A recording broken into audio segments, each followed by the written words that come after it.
आणि आपल्याला सर्वांना माहित आहे की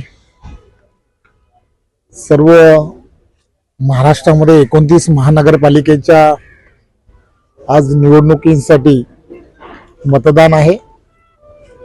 आपल्याला सर्वांना याची कल्पना आहे की देशाचे पंतप्रधान नरेंद्र मोदीजी यांच्या नेतृत्वामध्ये आणि महाराष्ट्राचे लोकप्रिय असे मुख्यमंत्री देवेंद्रजी यांच्या नेतृत्वामध्ये या संपूर्ण महाराष्ट्रामधल्या निवडणुका यांचा प्रचार हा आम्ही सर्वांनी केला। आम्हाला पूर्ण खात्री आहे की 29 महानगरपालिकेमध्ये युतीचाच महापौर बसेल, कारण जे युतीच्या माध्यमातून महायुतीच्या माध्यमातून जे काम गेल्या वर्षभरामध्ये देवेंद्रजींच्या नेतृत्वात झालं त्यामुळे यश हे महायुतीला नक्की मिळेल। सर, आपण जर बघितलं तर मोठ्या प्रमाणात कल्याण डोंबिवलीत बिनविरोध निवडणुका या झाल्या होत्या, त्यामुळे जे मतदारांवर निर्विरोध होता, मात्र आता मतदान मोठ्या प्रमाणात मतदार खाली उतरले दिसते, याबद्दल काय सांगाल? हे मतदार डोंबिवलीमधील मतदार अत्यंत सुज्ञ असा मतदार असो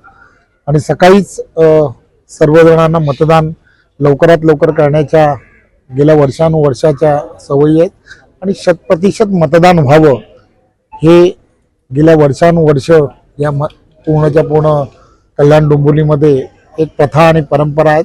त्यामुळे सकाळी सकाळी मोठ्या प्रमाणात मतदारांच्या रांगा या ठिकाणी लागल्या। आपण जर बघितलं तर एका ठिकाणी मैत्रीपूर्वक लढत होती, मात्र त्याला गालबोट लागलंय, याबद्दल आपलं मत? खरं तर असं होणं हे योग्य नव्हतं असं मला वाटतं।